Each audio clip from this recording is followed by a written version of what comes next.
Before I start the show, I just wanted to remind you that our Patreon listeners get some perks, including random product giveaways. We already gave away a signed Devin Walsh snowboard from Wired. Plus, you get ad-free episodes a day early. Also, we've added a bunch of colors of shirts to our Shopify page, so please order one today for maximum upper body coverage at a reasonable price. The FNRad Snowboard Podcast is presented by Skyview Campers, Never Summer's innovative take on the tiny home. Designed and built in beautiful Colorado, check out skyviewcampers.com. Wired Snowboards builds quality snowboards by hand 10 minutes away from my house. Visit wiredsnowboards.com and order one today. Fixed bindings are easy to adjust, long-lasting, high-performance bindings built to have less impact on the environment. Check out fixedbindingco.com. Rip Curl outerwear, strength, durability, and performance. Designed to search further in the snow, head to ripcurl.com and check out the Anti-Series jacket. I can't wait to rock this thing. New Greens, 100% organic, vibrant green juice. Buy yourself some at newgreens.com and use code FNRad at checkout for 20% off. And for a chance to try New Greens for free, listen to the end of the show. The Boardroom Snowboard Shop, best selection, best prices, Vancouver's premier snowboard shop. Go to boardroomshop.com and use code FNRAD10 to save 10% off your next purchase. Support also comes from Mount Seymour, Grouse Mountain, Cypress Mountain, the Pro Standard GoPro accessories, and our friends at 1910. You can use code FNRAD at checkout for 20% off at 1910.com. The Haven's a center for transformational learning located on beautiful Gabriola Island. Plan a visit at haven.ca and use code FNRAD at checkout to save 10% off their Come Alive program. This week's guest is Damian Buckley, a pro snowboarder from the 90s scene in Calgary, Alberta. He worked at Powder Stick as a kid and eventually worked and rode for Neverboard out of Vancouver in the early 90s. I met Damian at Baldy last week on a trip to find some interior powder somewhere without lift lines. Damian recently moved to Osoyoos, where he runs Down Low Performance Inc. Look them up on Instagram. And we started our interview talking about how Mount Baldy is about to get more popular with the addition of a world-class park builder. You hope it happens and you hope it doesn't, because, I mean, that's what makes this place, right? It's nobody's here. I rode New Year's Day or Christmas Day, and nothing. No one here. No lines, you know. Are the temperatures always this cold? It's pretty cold. It's like minus 15. Minus 20. From what I know of this, it pretty much Baldy stays at like -5 for the most part, you know. Which is perfect. That's perfect. Killer. Yeah. Mm-hmm. Yeah, so your snow doesn't get like, and it's also not moist snow here. It's not like coastal. We're interior at this point. Today I found it to be fairly heavy for here, and a little bit. It was old. It was old snow. Yeah. Right? Because like what we were riding today, they opened Northlands for the first time of the season. So some of that snow has not been ridden yet this year. That's right. All of it. Was that today or yesterday? No, today they opened. That's right. It was today. Yeah. It was like we were. It was the moment we got over the chair. Yeah, that's right. So Damian, let's start like kind of back at the beginning. When do you first see snowboarding, and are you already skating at the time? And where are you? I kind of know the answer, but so skateboarding for me started, I guess, would be like early 80s. I ended up in a place called Acadia in Calgary, just a little southeast community. Had some friends. We were just kind of skating around, more like kind of pennyboard or like, not real skateboards yet. And then Skater Sport Shop opened up like real close to us, the very first store. And then that's kind of where I guess everything began there. I mean, that's where I saw my first snowboard, which would have been one of those Sims. They're like plastic boaty Sims. Oh shit! Like a Lonnie Toft. Yeah. With the skate deck on top. That's the first board that I saw at skaters, and That's early. Skated before. Yeah. Then my mom married my stepdad. We moved to Parkland. Then I sort of met, like, that's where I found my people I still, hang with.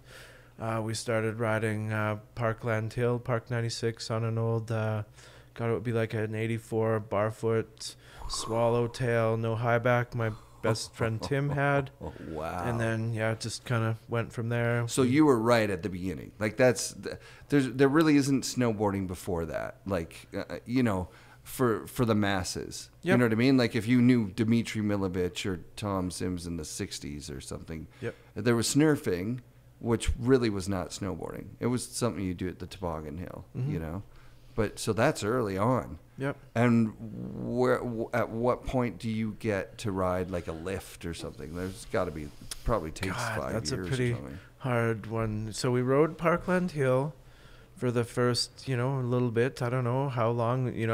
I started on my friend Tim Nelson's board. He was a regular footer. I would just ride regular, Did you skate too. Goofy? So like you knew you were goofy, but you just were like, I'm going to. Well, that's all we had, just the one board. I'm pretty sure that was for only the one winter, and then the next winter, my mom got me a tree line from Snowboard Shop, which would have been like fully finned. Those were built in Kelowna. Wow, who did tree line? Do you know? You know what? I met a guy that lives in Kelowna, and he actually has the presses, the old tree line presses, and he has a couple of them or whatever. But I don't know a lot about that. It's pretty. If I've heard of tree line, I don't know anything about it. Yeah, no, But they're that's actually a really cool company. They're out of Kelowna. They made pretty solid boards, kind of like, God, I don't even know how to explain them. I guess barfoot-esque. They different shaped, kind of real bright. Yeah, but I mean, I remember Snowboard Shop still being I believe, in his mom's garage real early on. I drove by there, like, when we went to COP. We also went to Ken's mom's house. And she passed away last year, but she was still living there at the time. Like, just like 2 years ago at Bowley. Yeah. It was insane. Mm-hmm. And there's like a vibe there. Like, it was like, this is where it all started. Like, I could feel like the box arrives at Ken's place, and it's like nighttime because it's winter, and he pulls the stuff out, and he's in Sorels or Converse All-Stars or something, and he goes across the street where that little fence is, and probably just rides down that tiny little thing. I called him, and he's like, yeah, that's exactly what I did. Yeah. Like, that was the first place snowboards were kind of ridden in Canada. In Calgary, yeah. I know my friend Jeff Ingram was commenting on Ken's post. He was out there too. And Calgary was a hot spot. I mean, even, I don't know if this would predate Snowboard Shop. I'm pretty sure it would, but freewheeling. I mean, we had freewheeling on McLeod Trail. I remember choosing my first like pro board off the wall, and Chuck Bell's still around there. And freewheeling's a legit deal. Yep. So they would add skateboards. Might have had snowboards early on too. No, freewheeling. As far as I remember, didn't get into snowboards until quite a bit. Freewheeling was probably around in the 70s, right? For the 70s boom. I believe freewheeling, the first one was 1976. Holy shit! Yeah, that's going back. That's going way back. Mm-hmm. And that's Calgary, though, right? It was the spot. I mean, I try and explain to my daughter so much stuff like came from there and started and still to this day. Why do you think Calgary? Like, it's sort of, like you wouldn't pick it as it's not like California North or something. I guess the answer to that would be proximity to the ski hills in Ochenbach and the Ochenbachs. Right, but you've got your buddy. What was his first name? Ingram. Jeff Ingram. Jeff Ingram. You mentioned the guy who worked with Neil. James Clausen. James Clausen and Neil were doing stuff fucking early on, independently of Ken. You actually have 4 or 5 people, and Lindsay Rogers. Is he actually from there as well? Yeah, Lindsay's from Calgary, and he probably would have been doing stuff. I think like Lindsay's first board. Don't you remember seeing that red powder stick? Or I don't know if you saw that. It was Jeff Patterson got it. It was a real early powder stick. Like, I thought that was 82, 3, 4, That's something like that. So early. That's so early. Mm-hmm. Yeah, so you actually have a solid group of pioneers in Calgary really early on. Yep. Oh, for sure. Yeah. which is nuts. You don't have the same thing going on in Whistler. That's not happening. No. There's not like 3 board companies in Whistler happening. There wasn't much going on in Whistler at all at this point, you know. Almost nothing. That was one thing that really I was always perplexed about Alberta. Everyone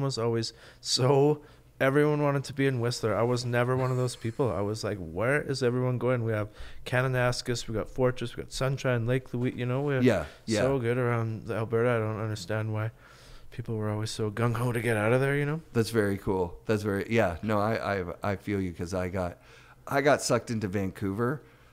You know what? I just was comfortable in Vancouver. It has everything. Yeah. And you go up to Whistler, and there was like a kind of an attitude, which was earned as well, because like the guys that were riding in Whistler were riding fast, doing huge shit, and we're also like pretty brutal, like, you know, badass dudes.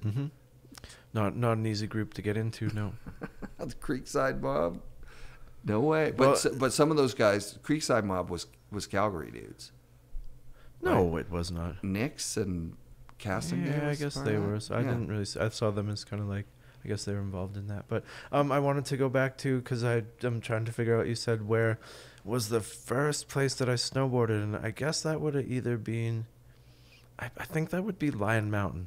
Wow. Wintergreen, I believe. If my memory serves me correct, I got my snowboard license from Neil DeFern at Wintergreen. I remember Wintergreen was real early, or it was Lion Mountain at that time, I believe. Wow. And then it went, I think, Fortress opened up, if I'm not mistaken, and then Sunshine. Yeah, I could be wrong. I think people have all claimed Fortress so far. Yeah. I think Fortress, somebody's dad was the ops manager. Yes. Okay, so when I was in grade 9, Jeff Kushner, I want to say. I think, Matt, I can't remember. But anyway, yeah, one of the head guys up at Fortress was, yeah, that's right. Okay, so, oh, God, names. Matt. This is Matt Koshant? No. It's so long ago. Yeah. So I totally Anyway, it's just really understand. funny the way all these things go and how, because, okay, so Matt, he is actually the guy who started, what is the Golden Cat skiing? In Golden.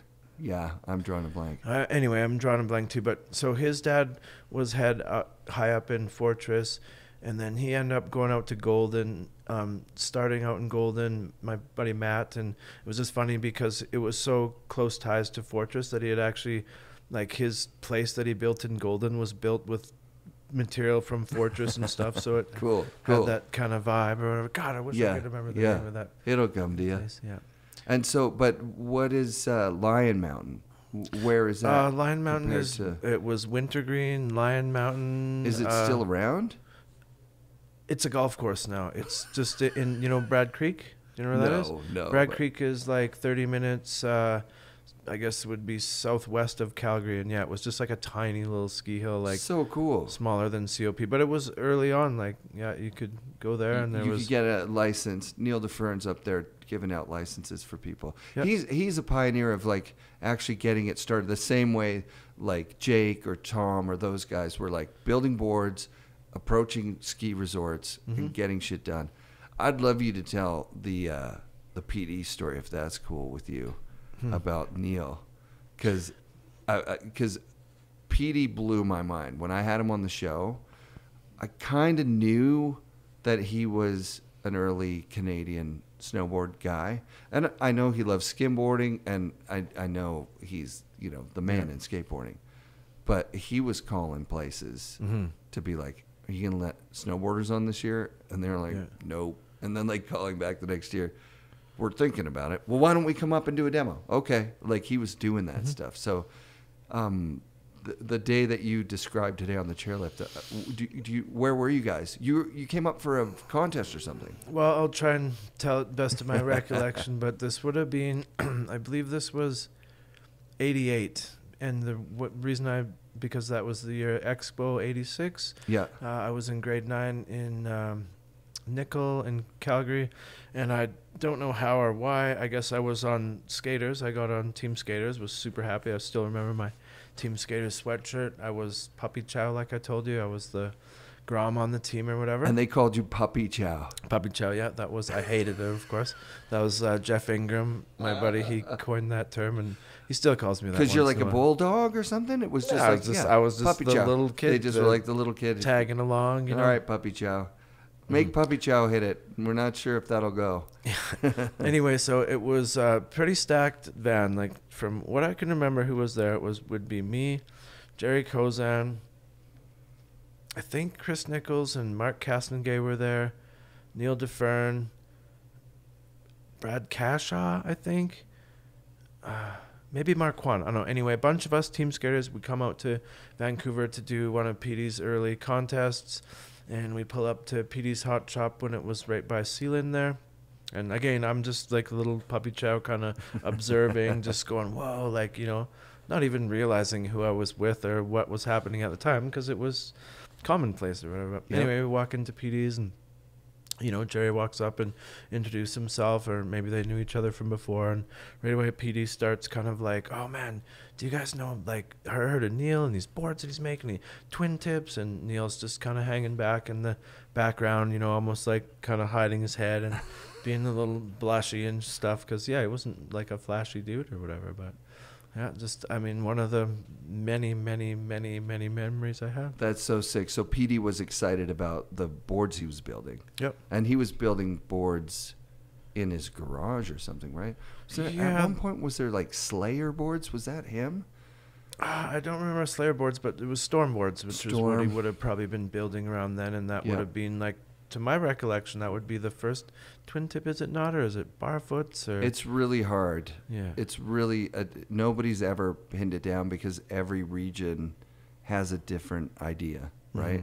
Mm-hmm. Like Rob Dow's claimed Virgin was like, I don't know, 1990. It's pretty early to have a proper twin, right? But I've seen the Team Extreme board at the shop in Revelstoke. They've got in the window. And I think it's a Neil-made Team Extreme, and it's definitely twin tip. Well, I'm from Alberta, so as far as I'm concerned, Neil DeFern. There you go. The first twin tip board. Yeah, I think I would say, from what I've seen, I don't think there's anyone else that's even in the running. Maybe Prop Snowboards. He just made weird boards, though. They weren't real. They weren't really actually snowboards. There was something weird about them. They rode like backwards. He could flip around on them, and he could ride both ways on them, but they had a weird side cut that would, like you'd have to go that way to go that way. You know what I mean? So yeah, Neil was legendary, absolutely. And he's a big part of the world scene as far as snowboarding goes. Yeah, which is super sad. To those who know, I guess, right? Not a lot of people, I don't think, know, and I think like James Clausen, I don't know, I could be mistaken, but was part of that. I believe James Clausen and Neil were building boards in the basement. Could be wrong, but that's crazy. Yeah, it's kind of cool, because Kevin from Bakota was talking about the Toronto scene, because the Kemper brothers were there, and Kevin and his brothers were trying to make, and his friends were trying to make boards, you know, out of plywood. They're shitty boards by his recollection, and then the Kemper brothers just like made like more skookum, you know. They put a little bit more time in it. Neil's boards, it wasn't about a piece of plywood and nice paint. From what I've seen, Neil's boards were about experimenting with different materials, different shapes, flex patterns, rocker profiles, like modern snowboards. Modern snowboards in the early 80s, which is insane. So So you're traveling with him. That was skating? That was like a skate contest that you went to? No, that was a snowboard contest. PD put on a snowboard contest. Skater Sport Shop had a snowboard and skateboard team. And PD put on a... And I do remember, I remember the biker parties. And I remember... Like I said, I was young. I was way too young to probably even be there. Yeah, what age would you be? Yeah, grade 9, that's so like 14, 15. Yeah, 14, 15 years old. And you're traveling with these guys. What were your parents saying? And they're like, all right, see you at the end of the My mom had weekend. known Jerry probably at this point for years. I mean, Jerry he's still a real good friend of mine, kind of father figure type of dude. And just real solid influence in my life. And Jerry, still talk to him to this day and love the guy. And so what happens next? Do you start working with Lindsay at Powder Stick, or? Because was Powder Stick before the Never thing happened? Oh God, Powder Stick is, I mean, morphed into Never, which morphed into Option, which went into you know what I mean? I kind of see that Powder Stick being the beginning of the Canadian snowboard industry as far as I'm concerned. But so I guess would be, so yeah, grade 9, grade 8, grade 7 is when I started snowboarding. Grade 8, grade 9. I remember grade 9 that same year that I went to that contest in Vancouver with Team Skaters. I believe that would have been the same year. Nickel, when I went to junior high Nickel, Todd Bowman was in grade 9, a year above me. And I've just had all these rad things happen. I remember Todd Bowman didn't really know what he thought of me or whatever, but anyway, I do remember he got me on West Beach, I believe, in grade 9. Holy shit, so that's early West Beach. Early West Beach. Oh yeah, in the first store. Headbands and shit. Did they have the headbands at that point? Oh God, I have to bring you my Powder Stick brochure. I'm on the cover of that, and I'm like West Beach. I remember the shot, head to toe. And, yeah. When I started at the boardroom, I went through all the brochures that they had, and the Powder Stick brochure stands out. It was bright. Yep. And West Beach on that. Yep. That's fucking dope, dude. Mm-hmm. That's why I wear headbands still now. That headband. Yeah. Mm-hmm. But yeah, it's hard to remember how all the timeline went. But yeah, that would be grade 9. I was on West Beach and just, super into snowboarding. Loved it. And then I guess I would just, like every other snowboarder, probably riding a lot and, just like everyone else, wanted to get sponsored. Then one of my best friends growing up, still a good friend, his name is Steve Lysing, ended up being a real good tattooer and artist, still is. His older sister was dating Lindsay Rogers, who's the owner of Powder Stick. So I'm like, yes, brewing up resumes and slipping them to Steve to give to Kari, to give to Lindsay. And I think I might have harassed Lindsay for a year or two before he, ended up putting me on or whatever. And I ended up getting on just riding for Powder Stick. And then I dropped out of high school to pretty much go snowboarding. And then, I had a job at Powder Stick, had a nice car, and making good money, Sick. Kind of supporting my snowboarding a little bit. And so Powder Stick, if I remember, and I might not, this is a long time ago, they had like one model, 2 sizes, or 2 models, 2 sizes. Like it was a pretty small lineup. No, they always had a pretty good lineup. A couple freestyle boards. I mean, later on they were doing asymmetrical race boards and stuff. But early on, I guess it would have been like I think it was like a freestyle line and then a technique line or something, a little more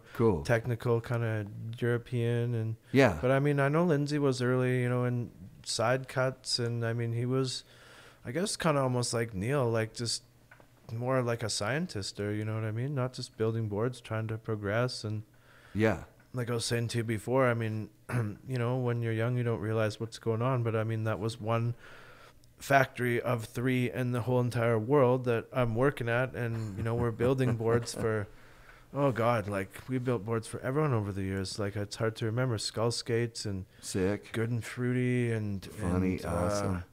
I mean Zabo boards and just all kinds. So those Nectar boards, with Zabo, boards. or not the Lamar ones, the Nectar ones. The Nectar ones, we did some of those Zabo. There's a shit ton that I can't even remember. Like we did like Gouge boards for out east. Gouge. And, I mean, I remember the ads. That's cool. Yeah. That's fun. So Lindsay was like, he had his own brand. He was an entrepreneur. He's starting building for other brands, OEM stuff. Yep. And then how does he get involved with the Neverboard thing? As far as I can remember, it was Powder Stick pretty much went like bankrupt or out of business. I don't know, bankrupt or out of business or quit or whatever. And then more or less Lindsay sold all the equipment and everything, his materials off to Neil's. It was Grant, Grant and Neil's. Yeah. Right. They were furniture makers in Vancouver. Yeah. Not too far from where like I was at the boardroom at the time when that just started happening. So that's 1993. Yep. And probably they had boards in 92 actually, when I think about it. They had a full line of boards. The graphics were kind of hokey, right? Like so. Well, they were called Neverboard. Never bored. Right. And right off the bat, like as far as I remember, I was the first team rider. Like Lindsay, you know, he's making the deal, and he's like, okay, this is a new company, and you're gonna ride for us and stuff. I even remember like trying to draw some graphics and stuff, and I was like, that's amazing. Right off the bat, I was like, please, like anything but never bored. Like, I mean, this is already you were like, this. I don't like this. I don't like the never. I remember being bummed that they had to change, because the second year with Never, and there might have been 3 years on Never, the second and the third year, because the second year Rob Dow does like a pro model, I think, with the Viking guy on it, like the blue board with the kind of robot-y deal, or no, it was like a silver board with a like Conan the Barbarian guy on the tail. Huh. And I don't even know if it came in 2 sizes. It might have only been a 57. Huh. And there was like, literally, like, it was like, there was like the free ride and freestyle. Yeah. And then there was the Rob Dow, which was basically just a freestyle. I think that, to be honest, when Rob would have had a board, that would have been a couple of years into it, I think. It could have been. It could have been. You could be right. I know that he had a Never pro model, and then the next year it was option. Yeah. And the option one, the mini Dow, was what Devon was riding. Yeah. Like, and it was almost like the mini Dow was like the Devon. Yeah. And they'd made the kicks flat. Huh. And that was like a big deal. Funny. Because the ride boards had those flat kicks. And everybody wanted flat kicks. Yep. Yeah. That was, see, around that time, like, I don't, it's so hard to remember how everything went, but Yeah. I rode for Never, and then I was on option for the first year or two or whatever that, and I know I lost my spot to Devon, and I was slacking at the time, and Devon was just blowing up, so it was like, I honestly didn't even, I was like, yep, that guy kicks ass, you know, take it, we're good, and I don't know where I moved on from there, but That's interesting. That's cool. I mean, to lose your spot to somebody, to lose it to well, Devon's and I knew, pretty like, badass. Devon, like, before that, like, I actually wanted to ask you a little bit earlier about this, because this is, like, I don't even know what time frame this ties into, but it was around the boardroom. Do you remember the Swamp House? Of Do you know course. that place? Yeah. Terry Orr. That's So right. I rode for Swamp House. Scott Surface rode for Swamp House. Wow. Devon rode for Swamp House. Yes, he did. I That's think right. Tim Nelson did. So yeah, we used to. And then Terry also had Team Buttocks, Yep. which was like this random, not waterproof kind of snow clothes Yep. that you could only get at Swamp House. Yeah, or through me. Or through I you. did sales in Calgary. Yeah, I'm good friends with Terry. Did you open any stores? Were you No, able to I sell would some? just do sales for Terry through friends and family. That's and just amazing. Sell to all the bros, you know. From Yeah, Team under the Buttocks. table. I Team love that Buttocks, shit. yeah. I was still in Ontario when that shit was going on. Ruben Kamens, that's right. Ruben rode there too, and Oh, I forgot. I love Ruben. Ruben was awesome. me too. I haven't Yeah. seen him in super long time, but Yeah. I think that's jumping forward. But That's yeah, I way mean, it's- forward, right? That is yeah. way forward. Well, kind of. We sort of went through it. It's like you're a team rider, and you're a team rider for Lindsay, basically, and then Lindsay closes down Powder Stick and starts working with Neverboard. Yep. But did he stay when it was option? He became kind of a supplier of materials by that point, didn't he? As opposed to I think being for quite a few years, Lindsay hung around just sort of as like a whatever production manager or okay. whatever, still laying he up actually boards worked and for stuff. it. Yeah, he worked there. Quite a while, and then. And did yeah. you work there also, like laying up boards and shit? I would. I was always Lindsay's. Like, my jobs were, I would cut the boards out on the bandsaw, finish them on the drum sander, and then do bases. So I was kind of drilling out the T-nuts. So I was the finishing guy. Yeah. Rob Price was generally laying up boards, but Trent Walker worked there. But yeah, a lot of us came to Vancouver, I believe, for the first summer. And I used to come out and work at Option, I think, for the first summer, just kind of making money before going to Whistler for the summer. Right, because it wasn't in full production all year round. Mhm. It was like, that would have been like a summer job, and then they would have gone and kicked into sales and doing samples and that Yep. kind of stuff. I didn't Cool. really. I from what I remember, I worked there just for the one summer, or whatever. I worked for Lindsay at Powder Stick for quite a few years through after school and all that sort of stuff. But So you kind of just said you were slacking as far as like pro snowboarding goes at that point.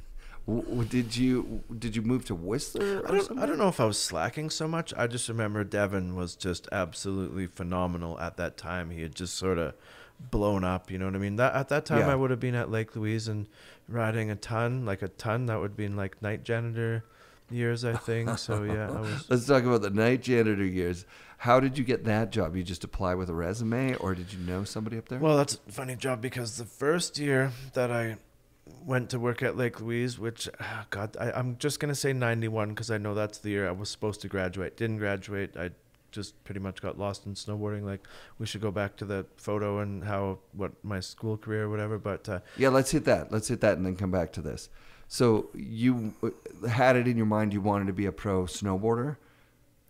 Since the day I started snowboarding, you know what I mean? It was just Yeah. like, you're a little kid, and of course you want to be a rock star and a firefighter and all that. But I was just like, I can remember having like that big snowboard shop barefoot poster on the wall with Ken dropping some big thing. And yeah, it was like, of course, in the back of my mind at this time, I'm not going around like saying like, I'm going to be a pro snowboarder, you know, because I'm in whatever, grade 7, grade 8 or whatever. And I guess fast forward or rewind or whatever to the North American Snowboard Championships, which I believe was my first year snowboarding. This contest just comes up, and of course me and all my friends super into riding. Yeah, let's enter, you know, whatever, $60-$40, whatever the hell it cost. Sure. And yeah, I entered first snowboard contest, went to Sunshine Village. Rode the chairlift with Chuck Barfoot, got to see Craig Kelly and just everyone who's anyone, you know, you're just, I wish I could go back but anyway, so after North American Snowboard Championships, must have been like spring or summer, you know, my friends, our spot was Parkland Banks. We're all just skating banks. There was Max or 7-Eleven right near there or whatever. And a group of my friends, Gerber and Tim Nelson, comes running up and they're just, dude, like, you're in the magazine. And I'm just like, what? Like, you know, there was no shoot or anything like that. So I was not expecting a goddamn thing. Sure enough, go over to the Max, flip open the Powder magazine. And that Powder magazine, the issue was full of snowboarding. It had a bunch of avalanche stuff and maybe some sims and then a picture of me. And it was like dropping into my first half pipe, first contest, just random, like kind of showing sloppy, crazy snowboarding. And yeah, it was me, and it was end up being Mark Gallup's first ever published snowboard shot. So that's, you know, of course I just get this random shot when I'm this young kid loving the sport, and I'm just like I think I went straight from there straight home to my mom and just like, yep, sorry mom, it's over. Just, you know, quitting school and gonna go snowboarding. And I did stay in school for quite a few years after that or whatever. But yeah, that was for sure like the bug or the. You got a kid shot, a shot of you as a kid at the Worlds in a magazine. 13, 14 years old, you know what I mean? I'm Disheveled, sunglasses off, all sketchy and stuff. But that's what makes it super cool, you know? Totally. So yeah, that was, I guess, my life ruining moment or whatever, kind of as I see it, you know what I mean? But yeah, I you know, like, I mean, I was never overly successful as a rider for sure by any means, but it gave me my life. I mean, it's, you know, I was working when all my friends were in high school, making good money, had a nice car, traveling around, going to trade shows and having a freaking blast, you know? Yeah, so fun. So you move up to Lake Louise, get the job, and you get an on-hill residency. Okay, we'll go back to that. So that would have been 91. Everyone were done high school, and I remember me and Tim Nelson were pretty tight. Like me, Tim Nelson, Paul Gerber, Paul Nelson. Like, yeah, taught Paul Nelson how to snowboard. That's right, Paul. Anyway, so okay, so me and Tim decide. I don't know how we just started riding with like Newsom and Fatty and Bannock and stuff. I think maybe through the contest and stuff, and then I don't know how, but it was just after school. We're gonna go and apply at Lake Louise because that's where the spot is, and we're just going there. And first year we go and apply there for jobs, night janitor jobs. Shauna Newsom, who's Scott Newsom's mom, she's doling out the jobs. We're friends with Scott, so it's pretty much like it's not a shoe-in, but it's like, you know, you're good to go. And anyway, we show up there first year, apply for the jobs. Everyone, you want the night janitor jobs. Tim gets his job. I apply for my job, go for my interview, and then Shauna's like, do you have your high school diploma or whatever? And I was like, I'm not gonna lie. I'm like, no, I don't. And she's like, oh, can't hire you. So I'm like, I missed the first year. Like, I was still back in Calgary. All my friends are working at Lake Louise. You know, I was pretty bummed out. So how I fixed that is I went back next year, applied again, you know, same resume. This time when Shauna says, do you have your high school diploma? I say, absolutely. And then, yeah, I got my job at Temple Lodge. And so I'm hearing this correctly. You did not go back to school, though. No, I did not. But it was the 90s. You just had to, like, you know, there was a certain amount of trust. And I would be surprised if Shauna wasn't, like, onto my ruse. You know what I mean? Sure. Yeah. But you're like, I got it. You get the job. I got the job. So what's the job like? You're working at nights. Are you kind of stuck on hill? Absolutely, yeah. Nobody wanted that job because it was Temple Lodge. It was on the far back side of Lake Louise. The only way to get in and out was either a snowmobile, ski lift, or it was called the Big Toe, which was just a old Chevy C10 with big tires, drive up and down the ski out. So wow. Nobody really wanted to be there, especially because they just closed it down. That lodge was originally made to house like 15 or 20 people and have the restaurants and staff would stay there. They shut that down just because it got too crazy. I believe somebody almost died up on Larch Quarter Pipe.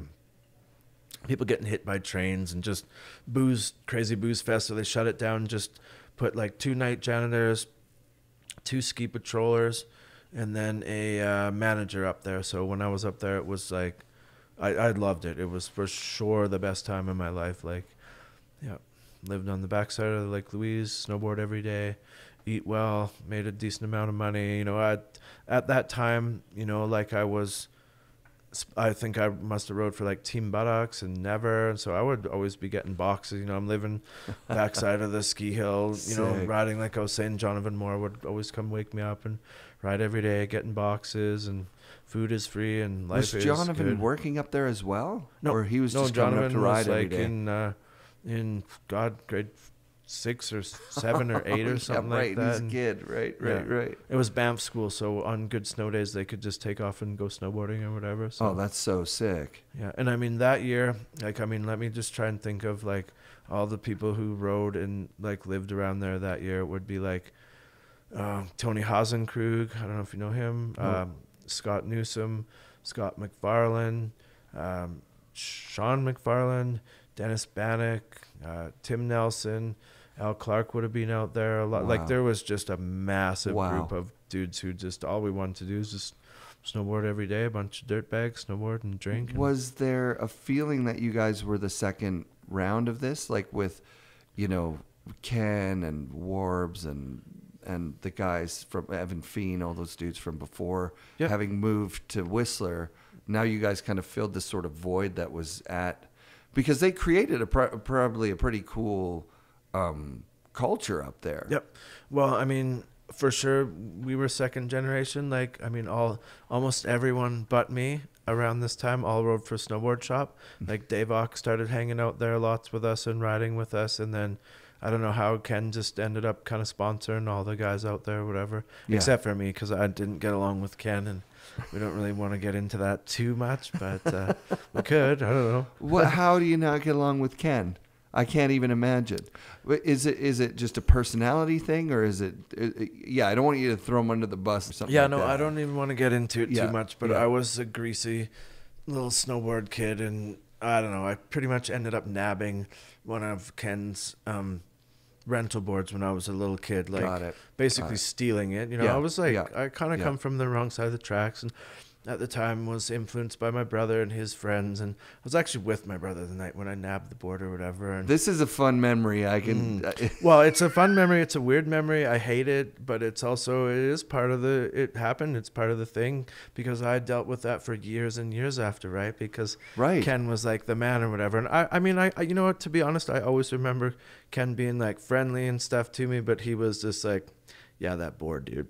You know, like I used to we'd go up to Whistler in summer camps in the summer, and all my friends would be coaching and stuff. Like all my friends are riding for Snowboard Shop, all my friends are coaching, and it's like, like except for me or whatever. I remember Ken, like this is the relationship I had with Ken. Like we were friendly. I've known him for so long, and whatever, you know, he knew I was around. He was probably pissed about that board, but I do remember like even going up to Whistler, he would still sell me like a pipe pass or whatever they were, so I would still get to ride and stuff. He just wasn't super duper stoked on me. And anyway, that's cool. Ken, I really wouldn't want to apologize about that. Oh, that's nice. Thanks for sharing that, because I mean, every once in a while we go off on a cool tangent like this where it's like, dude, these are the lessons that like you want to pass on to your kids, right? Like my kid stole a little Lego guy from the Lego store, and he was like, oh, I'll go give it back or whatever. I was like, no, fuck, that's even worse. That's going to be, I don't want to explain all that shit. You got to keep that and remember how excited you were when you were stealing it and how much of a bummer it is. Okay, let me just get into this because it's pretty funny. And this is how I remember it. Okay, my brother's like jaw clean cut. But if you know anything of badass, him and his friends, all they did was fight and steal and just bad dudes or whatever, really. Sure. To be honest. And, you know, I mean, single family home, whatever. I mean, I was, I guess, kind of that kid from the other side of the tracks. Anyway, one night we're snowboarding at Wintergreen Lion Mountain with my brother, and we're leaving, and there was a stormboard, and the stormboards at the time were just like sitting on the rack. And it's like, I don't think if it wouldn't have been for my brother, I wouldn't have done it, because he was just that type of dude. And it was like, we left late, no one's around, there's not a car in the park, and I was like, dude, what's a board on the rack or whatever, grab it. And I'm like, nah. Anyways, end up grabbing it, ride it. And the way I got caught is just like, this is like, how stupid could you fucking be? Excuse my language. I don't know if I can swear, but yeah, you can. It's the fucking Rad Snowboard anyway, podcast. so that's right. I should know that. Anyway, so there's a contest at Wintergreen Lion Mountain. Like probably a couple weeks or the same season that I steal this board from Lion Mountain, right? And I ride the board in the fucking snowboard contest, right? That's in the half amazing. pipe. I get second or third in this event. I think it's like a snowboard shop contest or whatever. Right. Anyway, I'll never forget this because I'm like, I must have been nervous because I knew what was going on. I knew I had this board. I might like painted it or put some stickers. I don't know what the hell I did, right? But anyway, I go up on the podium to get my second or third place or whatever, and everyone, like all the sponsored dudes, or you know, if they're riding for someone, like you're riding for Ken, you got Barfoots, everyone's taking their boards up with them. Of course. I'm not taking my board up with me. I go up on the podium. There's, I believe it was Mike Kozan, who's Jerry's Kozan's son, and he's like just a little kid at the time. He's like, Buckley, like, take your board, take your board, take it. And I'm like, no, it's cool. Anyway, so he brings me my board. I'm up on the podium, and I'm standing there with my board. Ken and like Dave and Carl are right in front of me, and they're like, oh yeah. Anyway, so that's how I got caught for that. And did they take the board back, or did you I think they must have taken the board that day or whatever. Yeah. So now you're without a Stupid board, you're kid, bummed, and you're embarrassed, and the whole fucking thing. I still am embarrassed about it, to be honest. But well, it's thanks for sharing to it with the listeners, because share. that's fucking rad, man. Like that, we all. Kearns on one of his episodes talks about working at Cypress and just stealing cash from the till, so he could buy a board. And then he bought a shitty board. It didn't work that well for him, and he got spanked by the board. It always does feel like it kind of comes back to bite you in the ass, doesn't it? Oh yeah, well, like it bit me in the ass for years and years, and I'd love to one day talk to Ken about it. You know, there's things in my past, like stuff I've always wanted to clear, like. I don't know how much we would get into. Yeah, we better not get into that. Forget it. Nothing. Let's move on. Yeah, man. That's cool. So you stayed Alberta boy the whole time? Did you do a season in Whist? No, I would go to Whistler for summers and just travel out there for contests. I rode with Ruben Cambeats up there in summer '94, I think, quite a bit. You probably were up there riding with him, maybe? Yeah, possibly. I can't remember if I was there that year. But here's the strangest thing about my snowboarding. This would have been, I believe, my third season at Lake Louise. I got a job at Temple Lodge. It's amazing. We're getting good snow. I got this amazing crew. But I think at the time I was pretty driven to be a pro snowboarder and follow the industry and all that. And at the time, the industry was down in Southern California. And I left Lake Louise to go, and I lived at Big Bear for, I think, one season or maybe a season and a half or something like that. Big Bear Lake. That's amazing. Which was like the most, looking back, I'm just like, man, like what the hell was I doing? But it's a big move. At the time, I think I was riding for, I think that would be Never. And I had, you know, like there was no salary or anything like that, but I had a bunch of boards and product to sell. So I would just go down there. I had some friends down there that, like friends from down the hill would rent a cabin like this up there, and they would all come up in the weekends.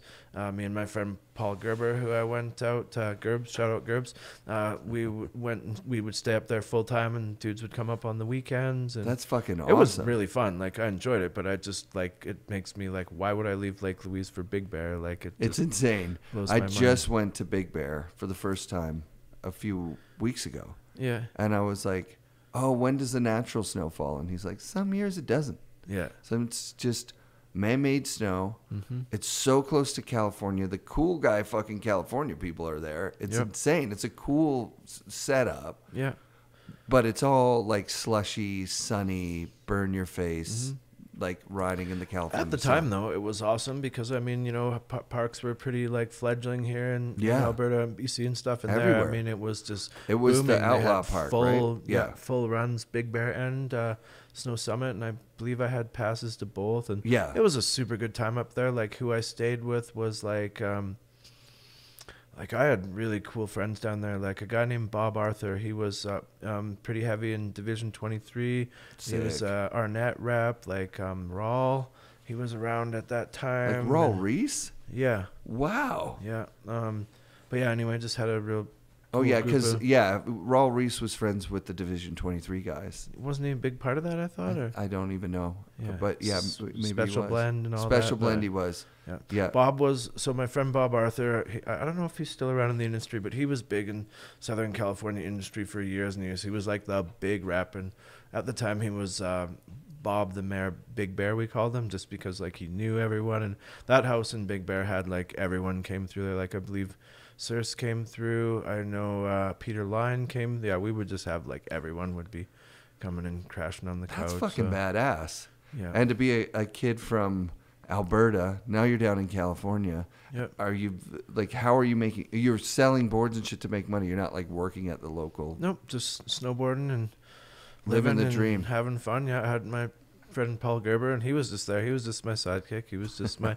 homie, but he's funny. He's still one of my really good friends. He's like a character. It was like, I'm down in California, and I'm the snowboarder and stuff, and he's the whatever, the sidekick or the whatever. But Gerber, everyone loved that guy. Like, he was like kind of my like brushy, you know, loved that guy. All the Burton House was down the road, and Dope. Yeah. What a time in snowboarding. mm-hmm. So at that point, are you progressing as a snowboarder? Like you're getting tricks and you're Yeah, getting tricks and, you know, doing videos and getting your magazines and yeah. all that sort of stuff. Yeah.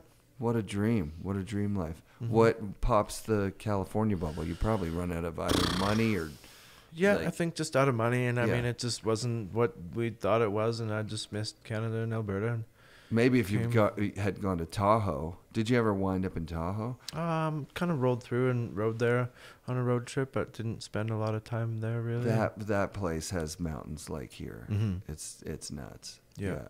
But at the time, that's where the industry, that's where everyone was. So that's what Totally. you did, I guess. right? Totally. But I That's do fun. regret that, you know what I mean? I wished I would have just done my own thing. Like, yeah, I never, like what I talked about before, I never understood why everyone was so hellfire to get out of Alberta, because it's pretty, I mean, you know, it's funny, I realized that now I'm living in BC, and I kind of realized more Alberta's nice, great province, you know, like Oh, it's epic. mountains and prairies And there's lakes something and- very special about being an Albertan.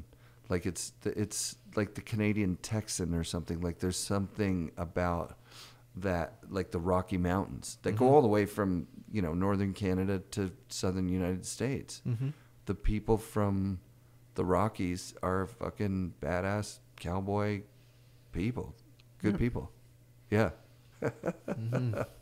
And there's good terrain, like you say. Mhm. Like, why leave when you've got so much at your doorstep? Yeah. Longest season in North America starts often in very early November and just goes Yeah. as long as you want to go. Mm. Yeah. I'm not complaining. I love BC, but just, you know, I've always wanted to get out of it so bad. And now that I'm gone, I'm just like, it's not so bad there. I mean, I go back from here and ride Sunshine Village and Lake Louise and good spots.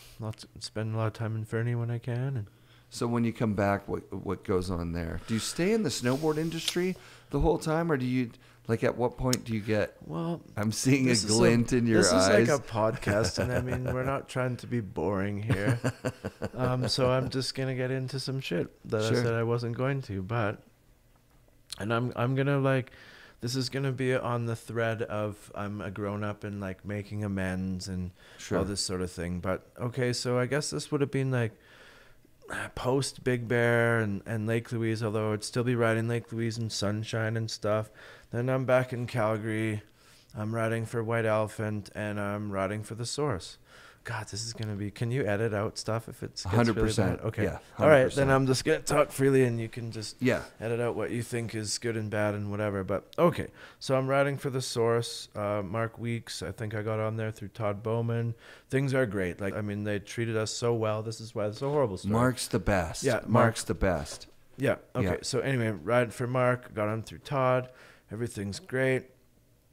Those guys supported me real well, and I'm on White Elephant. I think this would be right around the time when I'm getting a model on White Elephant. This is actually like the pinnacle of my career or whatever, or as I like to call it, the end, which is quite funny because I worked 10 years pretty hard to get to this place, and it was like this year I had a pro model on White Elephant. Who did White Elephant? A friend of mine named Rob Price. It's a spawn of Powder Stick, basically. Powder Stick, like, yeah. Rob worked for Powder Stick forever, worked at Skaters, just, a guy. But anyway, so, okay, I'm riding for the Source. I got a pro model on White Elephant. This is my year, 97, the year. Woo! Worked so hard to get there. I had a full page in Transworld. I'm just, like, living large, right? Then I have, like, contract disputes with White Elephant, real bad. Like, get into that in a minute. But anyway, what I want to get into is the Source thing. So I rode for the Source. Guys treated us real well. For good measure, I called Mark Weeks from the Source to make sure he was okay with this story being told. So yeah, Mark and Dave, real good friends. We would always go snowboarding together. Love those guys. I feel horrible about this, but anyway, my real good friend Benji worked there at the Source or whatever. And Mark at the time, weed was illegal and we were all friends and we were younger, and he would like give us all weed if we needed it. You know what I mean? Just because he was the older guy and Mark had some money and he was just like that generous dude or whatever, right? Yes. And so it's like Mark's out of town. Me and my friend Benji works at the Source, and we're just like having some drinks and just dumb kids, and we're drinking and drunk, and it's like, hey, we need some weed, let's get some weed. I had actually never been to Mark Weeks' house. I've never been to his garage, but I know people would go there and stuff when he wasn't in town. And I know this guy, I'm not saying his name because that's his beat, but a really good old friend of mine I knew for a fact was pillaging weed from Mark for like years, a really long time. It was just kind of known. Just like sneak in there, sneaking a little grab bit a couple here of buds. and there, right? Yeah. So anyway, me and Benji make the bad decision one night to like, hey, we knew Mark's out of town. Let's go grab a nug. And this is what I'm talking about, like a nug for a doobie. So I think it's Benji sneaks in, grabs a nug, blah, blah, blah. We go away and smoke our doobie, and, no one's the wiser. And then a week or two later, it's like shit hits the fan, and Mark's like, calls us in and stuff. Benji gets fired, and basically what ended up happening is, we took a little nug or whatever, but we'd been blamed for another dude who'd been doing it, or maybe multiple people, I don't know, that had been doing it for a long time.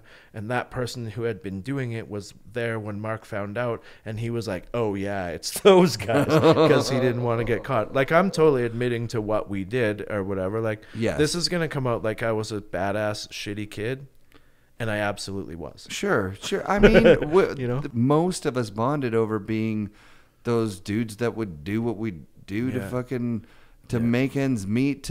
We're addicted to an expensive sport, and we're fucking dirtbags. But it was, you needed to be a bit of a derelict to be a snowboarder in the early 90s.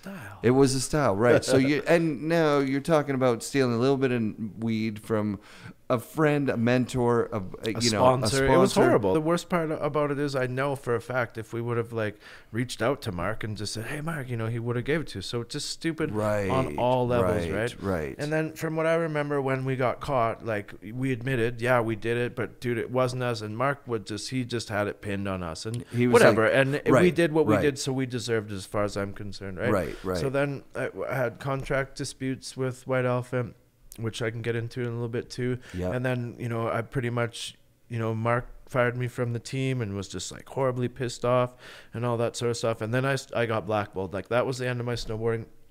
That was the end of my, what do we call it, sponsored snowboarding or whatever, career type of thing. I went on for the next couple of years. I would, like, I got on a company, I got on Staple, because I was at the point in my career where I was well known and I could just kind of call people up and be like, "Hey, I don't have boards. You know, you got I don't have a sponsor right now." Right. And I'll get a new sponsor. Mark would find out. He'd call him up and just like drop that guy, Drop or that kid, he you're sucks. never Right. selling a board in my shop again, or whatever. Right. Wow. So yeah, I got totally like straight up. Like, Which you understand. Like I could see why someone would do that. Well, and you know the reason why I'm bringing this up is because I'd like always wanted to reach out and talk to Mark about this and just kind of go, because he was a great friend, and regardless, he did a lot for me, and I respect him. And right.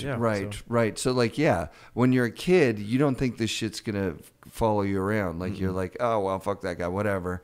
But like when you're a fucking fully grown adult and you have little regrets like that, it gets worse. Well, so I was blackballed, and then I was pretty much like, I was ruined, right? Because I went from snowboarding's all I know, and then I go a couple seasons blackballed. My career's over. I'm now just this confused, like alcoholic, drunk, don't know what the hell I'm doing, and I end up running into Mark down at a bar one night. It was like a friend of mine's birthday. I'm still hanging out with all the Source team and like people who work there and stuff. And anyway, I ended up running into Mark down at a bar or whatever. And I don't know how it went. I think he was like kind of cocky and like tried to buy me a drink, or I don't know, something like that. And then we ended up getting into a fight. I ended up like kind of like pummeling him in a bar. Oh, wow.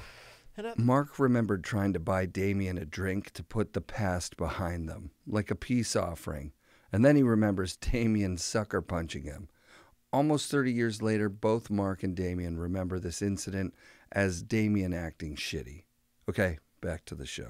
And then anyway, and that was just kind of the end of snowboarding. I mean, I went a couple of years after that, filming stuff for RPG and stuff like that. But that was really like the end of my, because I'd done too much shitty things and just couldn't. Right. You know? Was there a part of it that was you just didn't feel good about being in it anymore? Or was it like there was active like blackballing of like, there was for sure active blackballing. Yeah. Although I totally regret it, because I mean, I guess when you go through all those years of being a snowboarder and then you get to this pinnacle and you think you're this sponsored big deal and you're just used to getting boxes and boards and all these sort of things, and then when that cuts off, I mean, that's just hard shit to deal with. Like, what are you gonna do? Real hard. Like work a job to buy a board from who? Right? Yeah, like buy your own pad. Yeah. So it's like your past. But I do regret. Right. I regret that stuff that I did driving me out of snowboarding for a few years, where it's like, I still ride as much as I can. I still love it as much as ever. But I totally regret that. And sorry, Ken, and sorry, Mark Weeks. Wow. That's, that was not nearly as bad as I thought it would be.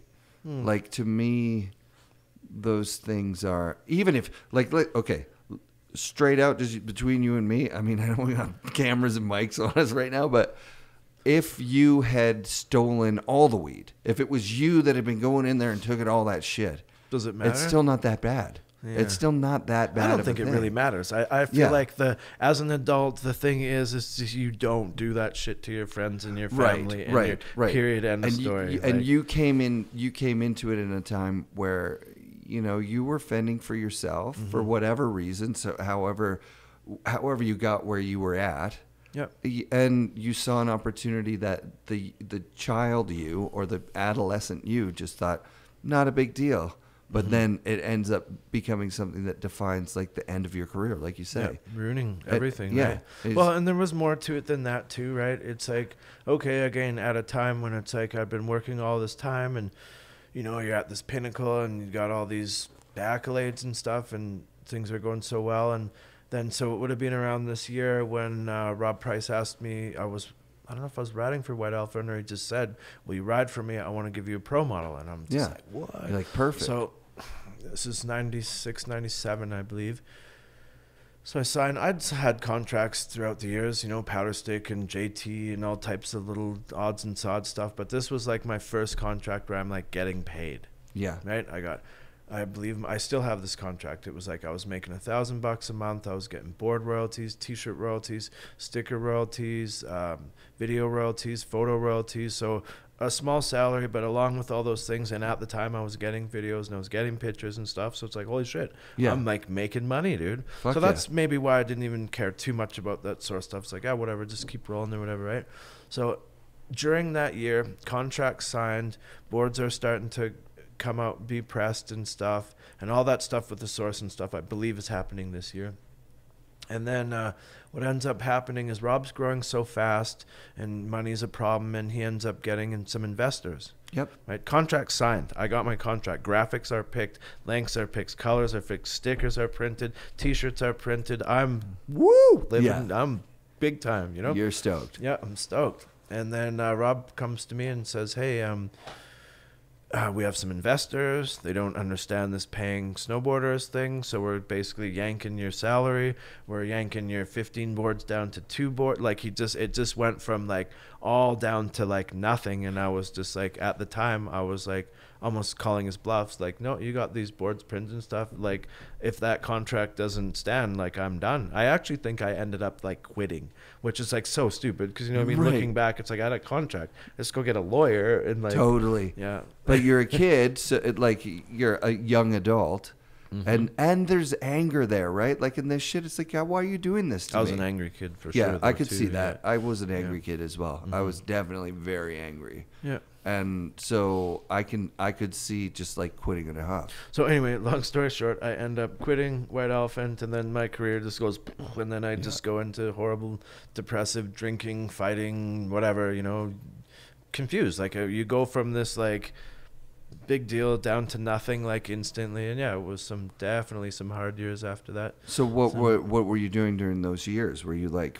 starting to work as a mechanic, or were you starting to those years, cars you know what, shit? it was like, it didn't take me too long, maybe a year or two. I decided I wanted to build cars, and I started building Volkswagens, and then I went to working at Volkswagen, and sort of, it's really funny because I tried to get my car career off the ground, but I was like early 20s or something like that. I only tried for a year or two, and then end up giving up, and then just kind of going into construction. That's what I was always in, building houses, framing and stuff like that. So yeah, just went into that, and then did that for years, and then finally ended up coming back full circle and building cars when I was 40, just kind of in construction. And so in those years, are you still snowboarding on your own? Yep. Oh yeah. Time to time, or do you have a pass and you're just like, I have a pass. Low key? There was a lot of years I didn't ride a ton, but I would usually get like, you know, minimum 10 days a year, and still there was a couple years I don't think I rode at all, maybe 2 or 3 years and stuff. Probably but yeah, around the birth of your daughter kind of thing. No, that comes way later. But yeah, that was just right after all the blackballing and stuff, and I was just like, didn't even want to it, right? Snowboard. Right. But then, you know, it came back just because it's part of my life, and that's super sick. Yeah. Wow, that's a crazy story. I had no idea about any of that. I guess I had some stuff to talk about, and you know what, I didn't know if I wanted to, but it's like, whatever. It's pretty tame stuff, to be honest. Like, I know for you, maybe even me saying that's rude, but it's like, the things that happen to you when you're a kid and the story you tell around them become like a part of your identity. Like it's obviously something that you're like, fuck, woulda, shoulda, coulda. I talked with Sean Farmer, and he's like, fuck, man, I shouldn't have spent all that money I got in the 90s. Like I could have actually been something with snowboarding. But it's like, no, Farmer, you were exactly what you are supposed to be. He still fucking shreds hard right now. Yep. Still like an absolute... Like there's the money side of snowboarding, which is intriguing. It's exciting. I mean, I'm obviously trying to chase it with the podcast, but every time it butts up against like, oh shit, or do we go snowboarding today? Yeah. So like I'm up there going, oh, I'm gonna try and, you know, make reviews or whatever, and then I'm like, fuck, or I could just ride with these guys because snowboarding is the thing. I was gonna say, there's the money side of snowboarding, or there's the snowboarding side of snowboarding, and the snowboarding side of snowboarding is the for sure best side. It just wins out for me every time. I don't want any money. Like, okay, sure, I want money and I want comfort. But if I was to ever get a lot of money, the first thing I'm going to spend it on is snowboarding. The very first thing is going to be like, oh, I'm going to go to Japan. You see everybody in Japan right now? It's like, why am I not in Japan right now? Yep. If I have money, that's where I would be. I would be spending it on that. But it sounds like you found in the car thing also a passion that's sort of parallel to the snowboard passion. Like you're like, I like doing this. And then you slowly build it into a full-time gig. Yep, I think so. Very similar vein, I think. I mean, you know, like one of my favorite parts about snowboarding is like watching what all the people have done after. Yeah. You know what I mean? Like Yeah. snowboarding is pretty artistic, I guess. You know what I mean? And Let's go through the dudes, because Scott Newsom, who you've mentioned, Eagle Pass Heli, owner, Yep. operator, sick fucking place. Alan Clark, Trout Lake, yeah, just Alan Clark and just a powder hound, Dennis Bannock. You know, he did a lot of good years in coaching and coached just sponsored Team rider for Canada. a super long time. And Yep. I don't know, just I guess all the people I came up with, you know, like Jonathan Moore. I don't even know what he's been up to. I've heard he's like woodworking and stuff on the island, living in tree houses, and you know, Justin Lamoureux's I just think it's cool to see what a snowboarder does after snowboarding, Yeah. if it's not Yeah. only snowboarding. Yeah. You know what I mean? Lamoureux's making those boards. Mm-hmm. Spline. It's blind. Yep. Yeah. Shout out Spline. Those are dope boards. I've flexed one and looked at one and was like, I want to get one of these. Yeah. And then I called him. He's like, well, he has to make them. Like, Yeah. it's not, he doesn't have like a big stock of them, I don't think. Nope. Yeah. No. He's making And that's the stuff dope. I lean towards. Like I was saying, I mean, I ride Yeah. olive boards, love my olive boards, and I would get a spline, I would get a trapper. I just kind of And love all that. of his, you said his name earlier on. Randy Jesperson. Randy Jesperson, right. Yep. Who was another one of those kind of in-between guys. Like, he wasn't totally the Ken Ock era. He was more like your guys' era. Yeah, he was my generation or whatever. Randy Jesperson was like, I feel like Randy Jesperson and Chandler Vandergrift brought in skate style. Sick. Like I just remember those guys were like, just had the most craziest rad style, and that was kind of when the skateboarding angle, I think, came into snowboarding. You've mentioned Michael Chuck too. Michael Chuck, just like, you got to check out his spot in Pemberton. It's sick. Yeah. Totally worth going to visit. Yeah. And, you know, like, you guys were Derek Height. You know what Derek does now with the cameras and everything? Holy shit. Yep. Yeah. Bernie Kozan works with him and too. And yeah, I mean, that's what I mean. It's really cool to see where, like, I mean, you know, we were talking earlier today about like how many people and what has been spawned from Calgary. I mean, from Snowboard Shop to like all the guys you mentioned, Stastic and Al Clark, and just, oh my God. And I mean, it even goes into the like future generations. People are still coming out of there. Like, yeah, there's probably been 4 generations I don't even know of or whatever. So Right. Yeah. It's a crazy cool place to visit, like, as a snowboarder. And I get it. As soon as I'm riding there, like, Sunshine is just beautiful. The backdrop's insane. Yep. The terrain's great. The snow's amazing. Like, I'm like, fuck, you guys It's were like our spoiled. European, like, you know, like it's funny similar. because I just got into it online with my friend Fatty Scott McFarlane. I know I mentioned something. There was some Sunshine post, and Fatty's like hardcore Lake Louise, like that's all there is, and he's like the Lake Louise Sunshine type of thing, and we got into it over that, and I was like, no man, Sunshine, like sure, Lake's rad, but I don't really hold allegiance to one ski hill over another. If I did, obviously I'd probably lean towards the lake, but I mean, Sunshine Village is high up, gets amazing snow, and it's like, I feel like it's like it's like a European resort. I've never been to a European resort, but I imagine me neither would be like. So we should do a trip to Europe together, man. Yeah, with Ken Ock. He's actually he's actually talked about doing it because he's got all those early European friends from I over remember there. you guys talking about that. Yeah, he's dope, man. I don't think Ken would want to take me on that trip. I bet you'd be surprised. I bet you'd be surprised. I'm sure it's water under the bridge at this point. Yeah, I'm sure it is. Probably is. Anyway, that's like I said, what we talked about earlier though too. It's like I feel good about getting that off my chest, and like I said, I feel like I was a shitty kid, but like I said, I just kind of was. It's just the way I came up and the things that happened in my life, and I mean, just like all of us, I guess. You've obviously learned from it. Like all the conversations we've had on the chairlift in the lodge today, I'm like, oh, this guy's like putting time into like being a good person. That's the story I'm telling myself. Yeah. So hopefully tell myself that as well. I do my yeah. best anyway. I'm definitely a different person than I was back then, I guess. Well, you were riding. Let's come to the present. You're really shining today as a rider. Like the thing that was fun to watch was that you were realizing, oh my God, there's people in this resort where I've been riding by myself for 2 years that I'm going to be keeping in touch with And now I kind of got a crew again. Yeah. I've been riding kind of lone wolf over here because you just spent 15 years raising your daughter. Yeah. And most of the time that you're snowboarding, or some of the time you're snowboarding, is going to be with her, obviously. Yeah. And now Well, you're mostly riding, just the past like 3 seasons, like since I moved here, you know, teaching my daughter and riding with my girlfriend, and which is all great, had tons of fun. But you know, like me, it's different riding with those type of people than it is riding with a group of friends. And I mean, totally. You know, like how ironic it is that I ran into you here today because we've never met. I feel like I know you because I watch all these. Brad. And I just watched the Sean Kearns last night, like literally like right before I went to bed, and then come up here and just met Tyler, my new good homie, and then run into you, and And also at the time that you run into me, I just got dug out by ski patrol from a fucking tree well, basically. Yeah. Not a tree well, but just I got stuck in some trees. Pinned in the And you're trees. like, dude, those dudes just went up. I said I'd wait here for you. Yeah. And then we have a nice chairlift ride up and everything. Also, it was just so dope. Eric, I know you know this, but that was like almost first chair on a powder day, and I stayed back and waited for you. You did. So I feel like I may be a good person. I think you're a good person, buddy. Yeah, that is a sacrifice. Mm-hmm. No, it actually is. It actually is. I've you know, at that time you're talking about, when I was being an asshole, we had a friend from high school come out who he lived in Edmonton. He came to ride Whistler with us. His binding broke, and I was like, fuck you, dude.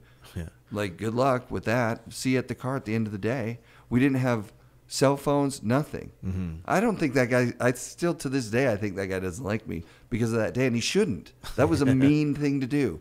I convinced the rest of our group that were voting, like, let's go down with David and get his Help binding him out and be fixed. a team. I'm like, do you have any idea how far the fucking village is from here?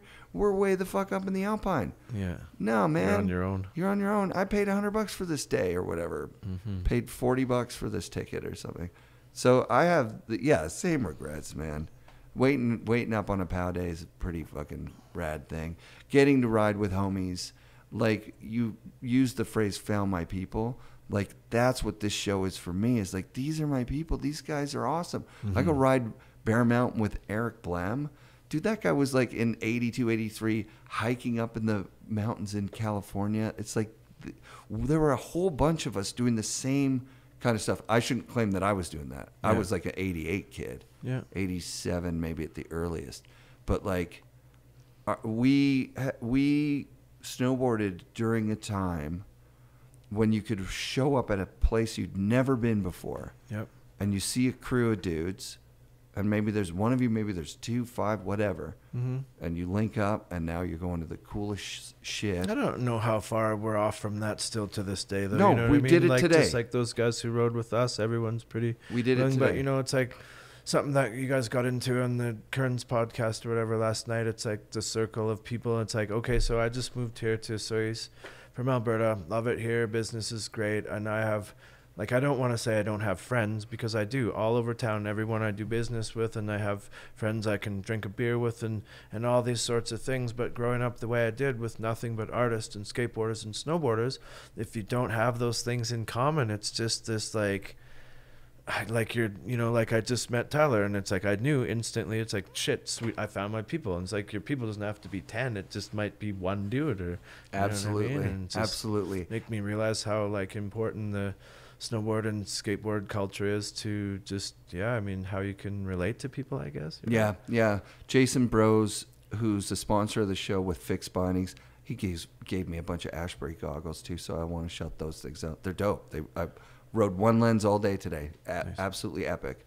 Did a post on Facebook, like, worried about the industry. Like, all this conglomeration. Because I don't know if you know, but, like, a lot of the medium-sized brands are kind of getting all into bought up into this kind of, you know, like, umbrella thing. Mm-hmm. But it's been going on for a really long time. Yeah. And I quoted Sal Mesakela from his podcast on the Surfer's Journal.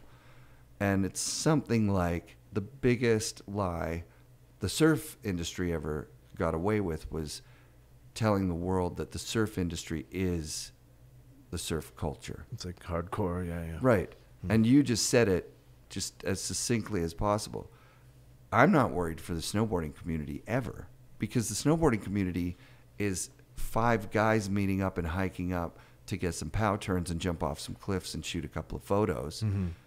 That's the same thing as 1985. Yeah, snowboarding's fine. The industry might be fucked, but yeah, the industry's fine. Yeah. So like, no offense to Bros, because he straddles the line. He's a part of the community. Mm-hmm. He's a part of the industry, and definitely the industry is a part of the community. It's there's no way around it.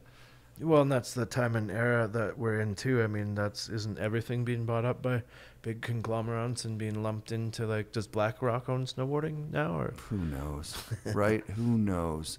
It's I just think if you want to see snowboarding like how it was when we were kids, if you miss that, come to Baldy. I was just gonna say that, yeah. Come to Baldy. Go outside your comfort zone. Go somewhere else and just say, hey, sit on the chairlift with someone. Ask them, hey, was there a good spot to ride here?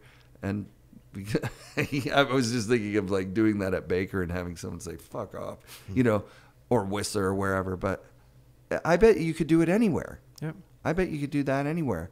Well, I mean, for instance, the day when I come up here and just, you're bored, you come and just meet people, just go ride single. Like I was thinking that the other day about, like, think of over a lifetime of like snowboarding or skiing, like how many like exchanges and rad shit happens like on a random chairlift with some random dude. You know what I mean? So many. So many. That's what I've been just enjoying the last few years of the podcast, especially. Yep. Because some of the people that I talk to are really special. Like you mentioned Brushy, for example. Yeah, why did I even bring him up? He doesn't want to do the show because he doesn't like the sound of his voice. But one day, having him on, a lot of people are going to be stoked on that. But riding with Brushy, okay, a better example for me is like riding with Roach. Yeah. And having Chris Roach look me in the eye and tell me, like, look, your show's great. I'm happy that you're doing it, but it's just not my steez, and I don't want to do it. And no offense to what you're doing. Yep. Keep it up. But, bro, I just want to go ride with you. Like, let's go ride. Yeah. And then you're riding with fucking Chris Roach. You're like, what the fuck? And that being said, I mean, I kind of had the feeling when you're like, oh, do you want to sit down or whatever? And it's like, with me? Like, I'm like, what did I say? What was my term? I'm, oh, God. Sorry, it's gone. At one point, I think you might have done the Wayne's World, like, I'm not worthy type thing. Yeah, no, that's what I was getting at. What's the movie with, oh, God, forget it. I got the early onset Alzheimer's or whatever. Your story was fascinating, and it was from the heart, so thank you for sharing that. And I think that a lot of the listeners will resonate with, a lot of what you're putting down out there. I do think that you should know you're a great person, good person. Thanks for doing the show, and thanks for loving snowboarding and all the things that you've done for it over the years. It's dope, dude. Keep it up. Well, thanks for having me, and it's super honored to be amongst the people who you've had on this, and pleasure to meet. Dope, Damian. We'll do it again tomorrow. Yeah, exactly. Plug your car stuff. What's it called? Down Low Performance? Down Low Performance Inc. Building custom classic cars in Soyuz, BC. Right now working on my first production car, which is a V8 Stealth Beetle. You can check it out on my YouTube channel, Instagram, or Facebook, just under Down Low Performance Inc.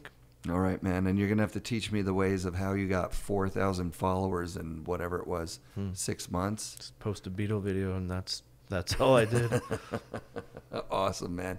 Thanks for doing the show, Damian. You're welcome. Thank you. Peace. FNRad shoutouts this week to Damian Buckley. Thanks for doing the show, man. Special thanks to Brandon, Quinn, Tyler and B, Colleen, and all the people working at Baldy Mountain Resort that made my trip last week so rad. Tag 2 friends and 1910 in the comments for a chance to win a 1910 hoodie. And as always, tag New Greens in any FNRad post for a free sample delivered right to your mailbox. Be sure and come back next week for another episode of FNRad Snowboarding, presented by Skyview Campers and brought to you by FNRad Productions.